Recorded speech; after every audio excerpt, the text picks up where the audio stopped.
राजस्थान में सियासी भूकंप देखने को मिल रहा है। यूं तो भूकंप के झटके के बाद पूरा देश जो है वो थर्रा गया कई जगहों पर, लेकिन राजस्थान का भूकंप अलग किस्म का है। यह है सियासी भूकंप और इसकी थरथराहट लेकर आ रहे हैं सचिन पायलट कांग्रेस के लिए, अशोक गहलोत के लिए।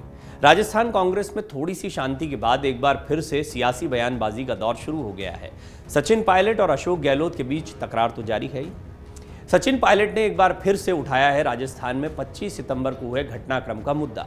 सचिन पायलट ने कहा, विधायकों ने किसके दबाव में इस्तीफे दिए थे इसकी जांच हो। वो इस बात पर अड़ गए।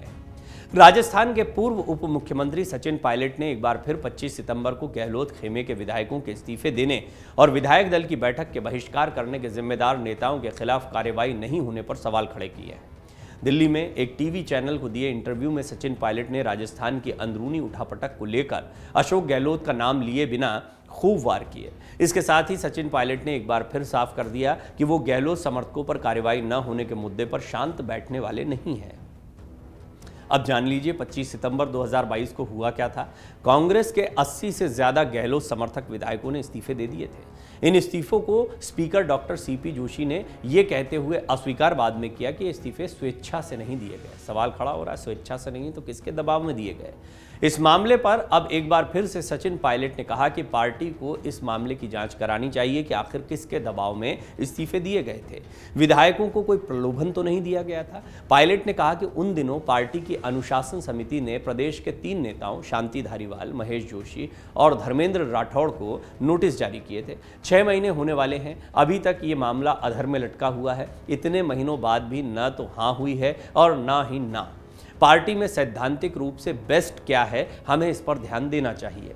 पायलट ने गहलोत पर पलटवार करते हुए कहा, मेरी रगड़ाई हुई है कि नहीं ये जनता जवाब देगी। रगड़ाई नहीं होती तो कौन वोट डालता। गहलोत के गद्दार और कोरोना कहने पर पायलट ने कहा, जिस तरह के शब्दों का प्रयोग होता है उससे हर किसी को बुरा लगेगा, लेकिन मैंने न जवाब दिया न आगे दूंगा, क्योंकि इससे फायदा किसको है।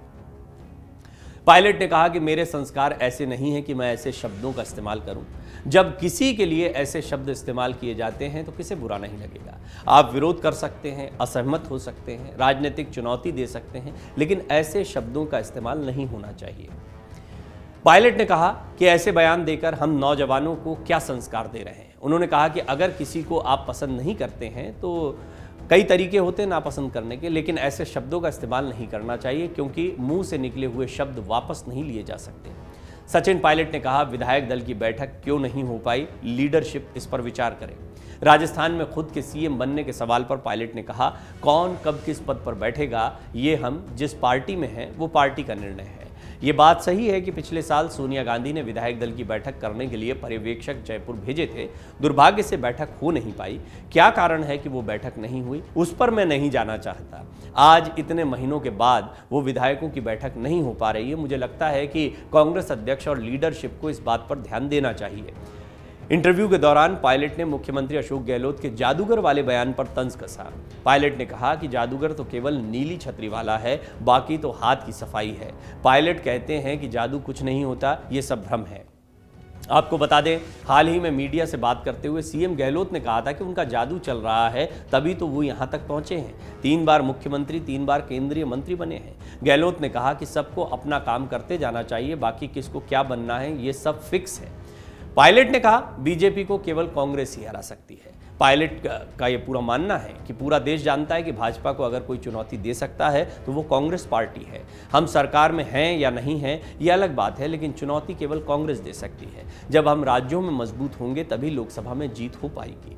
सरकारें रिपीट होने का उदाहरण देते हुए पायलट ने कहा कि असम में तरुण गोगोई जी लगातार 3 बार सीएम बने थे और दिल्ली में शीला दीक्षित जी भी लगातार 3 बार सीएम बनी थी। पायलट ने कहा कि मुख्यमंत्री के रूप में जब कोई 5 साल तक काम करता है तो जनता उनके काम और परफॉर्मेंस के आधार पर वोट दे देती है। राजस्थान में सरकार रिपीट करने के लिए उन्होंने कई सुझाव पार्टी को दिए हैं। कुछ सुझावों पर कदम उठाए गए हैं और भी कुछ हैं जिन पर काम करने की ज़रूरत है। सचिन पायलट कुल मिलाकर अभी सियासी भूकंप को बढ़ाते दिखाई दे रहे हैं। राजस्थान में आने वाले दिनों में कांग्रेस की चुनौती भी बढ़ने वाली है। चुनाव की तारीखें नज़दीक आ रही हैं, पार्टी इस पर कोई फैसला नहीं ले पा रही है। निश्चित तौर पर गहलोत और पायलट के बीच में जो तनातनी है वो कांग्रेस के लिए परेशानी का सबब बनी हुई है। डाउनलोड करें अमर उजाला ऐप और पाएं खबरें लगातार। अगर आप ये वीडियो YouTube पर देख रहे हैं तो हमारे चैनल को सब्सक्राइब करें और बेल आइकन को दबाना ना भूलें। अगर आप Facebook पर ये वीडियो देख रहे हैं तो हमारे पेज को लाइक करें।